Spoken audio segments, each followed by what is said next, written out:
Bugungi dunyo siyosatida keskinlik yana oshib bormoqda. Bu safar e'tibor markazida Shimoliy Koreya rahbari Kim Jong-un turibdi.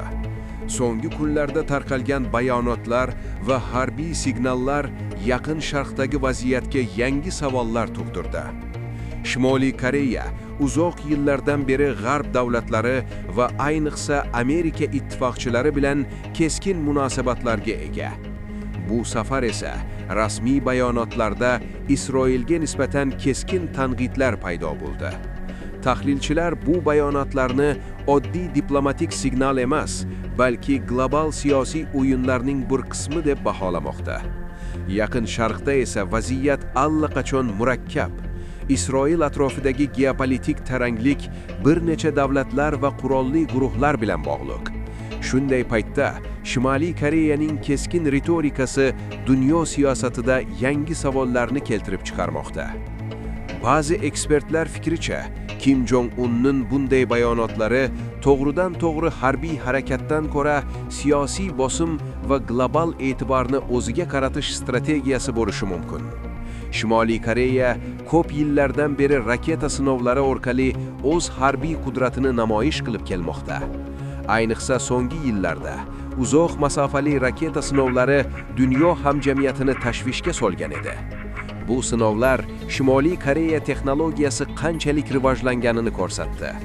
Shu sababli har qanday keskin bayonot yoki harbiy signal xalqaro siyosatda jiddiy e'tibor bilan kuzatiladi. Isroil esa mintaqadagi eng kuchli harbiy tizimlardan biriga ega davlat sifatida tanilgan.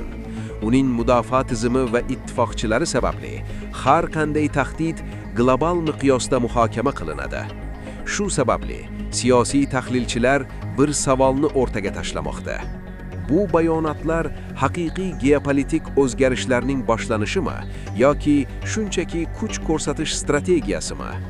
Tarixga qarasak, Shimoliy Koreya ko'p marotaba keskin bayonotlar bergan, ammo ular ko'pincha diplomatik muzokaralar fonida paydo bo'lgan. Shunday bo'lsa-da, bugungi global vaziyat oldingi yillarga qaraganda ancha murakkab. Yaqin Sharqdagi urushlar, global bloklar o'rtasidagi raqobat va yangi ittifoqlar dunyo siyosatini o'zgartirmoqda. Agar bu keskinlik yanada kuchaysa, bu nafaqat Yaqin Sharq, balki butun dunyo siyosiy muvozanatiga ta'sir qilishi mumkin. Savol esa ochiq qolmoqda. Kim Jong-unning bu bayonotlari real harbiy xavfmi yoki global siyosiy sahnadagi navbatdagi strategik harakatmi?